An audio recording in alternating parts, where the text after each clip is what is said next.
Stroke merupakan penyebab kematian terbesar dunia dan Indonesia. Lalu apa itu stroke? Stroke adalah suatu cedera mendadak dan berat pada pembuluh-pembuluh darah otak. Cedera dapat disebabkan oleh sumbatan bekuan darah, penyempitan pembuluh darah, sumbatan dan penyempitan atau pecahnya pembuluh darah. Faktor risiko stroke. Faktor risiko yang pertama adalah usia. Risiko stroke meningkat seiring bertambahnya usia. Hal ini berkaitan dengan proses degenerasi atau penuaan yang terjadi secara alamiah pada orang-orang lanjut usia, di mana pembuluh darah lebih kaku karena adanya plak. Yang kedua, jenis kelamin, di mana laki-laki memiliki risiko lebih besar untuk terkena stroke dibandingkan perempuan. Hal ini berkaitan dengan kebiasaan laki-laki merokok, di mana rokok dapat merusak lapisan dari pembuluh darah tubuh. Yang ketiga, ras dan keturunan. Dari berbagai penelitian, ditemukan bahwa ras kulit putih memiliki peluang yang lebih besar untuk terkena stroke dibanding ras kulit hitam. Yang keempat, hipertensi. Hipertensi merupakan faktor utama terjadinya stroke, di mana hipertensi dapat meningkatkan risiko terjadinya stroke sebanyak 6 kali lipat. Semakin tinggi tekanan darah seseorang, maka semakin tinggi pula risiko untuk mengalami stroke. Kejadian hipertensi bisa merusak dinding pembuluh darah yang bisa dengan mudah akan menyebabkan penyumbatan, bahkan pecahnya pembuluh darah di otak. Yang kelima, diabetes mellitus.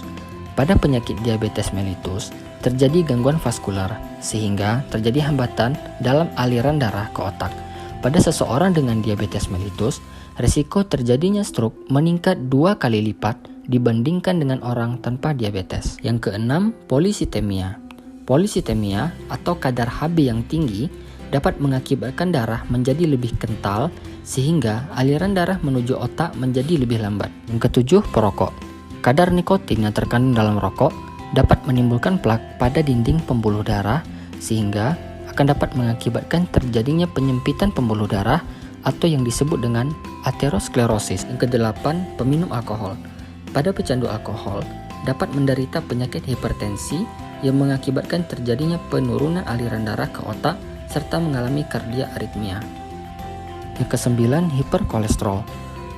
Semakin tinggi kolesterol seseorang, semakin besar kemungkinan dari kolesterol tersebut tertimbun dalam dinding pembuluh darah.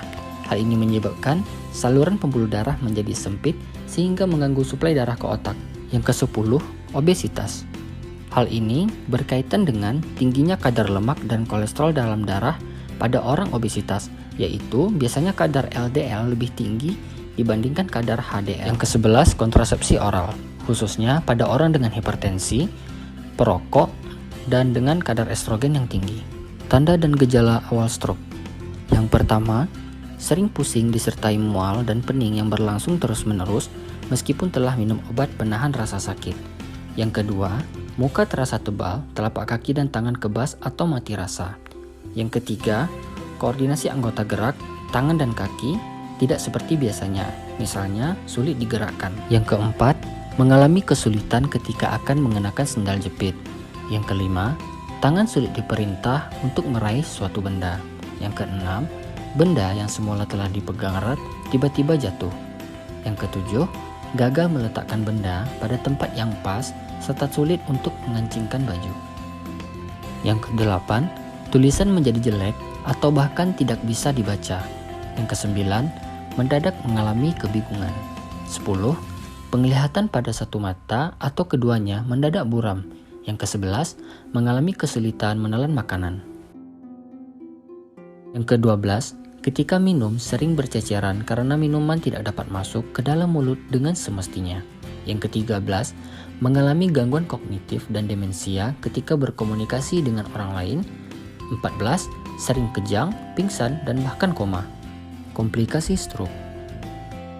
Komplikasi yang pertama adalah dekubitus. Tidur yang terlalu lama karena lumpuh dapat mengakibatkan luka lecet pada bagian tubuh yang menjadi tumpuan saat berbaring. Yang kedua, bekuan darah. Bekuan darah mudah terjadi pada kaki yang lumpuh, penumpukan cairan dan pembengkakan, serta embolisme paru-paru. Yang ketiga, pneumonia. Hal ini terjadi karena pasien biasanya tidak dapat batuk atau menelan dengan baik, sehingga menyebabkan cairan terkumpul di paru-paru dan selanjutnya terinfeksi. Yang keempat, kekakuan otot dan sendi. Terbaring terlalu lama akan menimbulkan kekakuan pada otot atau sendi. Yang kelima, stres atau depresi.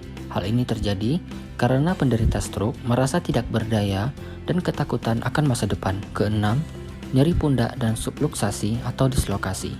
Keadaan pangkal bahu yang lepas dari sendinya. Ini dapat terjadi karena otot di sekitar pundak yang mengontrol sendi dapat rusak akibat gerakan saat ganti pakaian atau saat ditopang oleh orang lain. 7. Pembengkakan otak.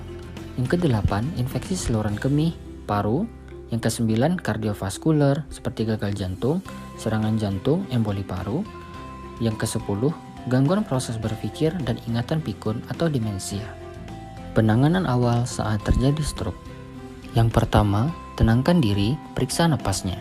Jika tidak ada pergerakan, segera memanggil ambulans atau tenaga medis untuk memberikan pertolongan kepada pasien sesegera mungkin di tempat kejadian. Sebelum pertolongan medis datang, keluarga dapat melakukan pertolongan awal dengan membaringkan pasien di tempat yang aman dan melakukan prosedur sebagai berikut. Baringkan dengan hati-hati di tempat tidur yang rata dan mengatur posisi kepala ditinggikan 30 derajat, sambil tubuh pasien diselimuti hingga sebatas pundak. Jika pasien dalam kondisi sadar, tenangkan diri pasien sambil menunggu pertolongan medis datang.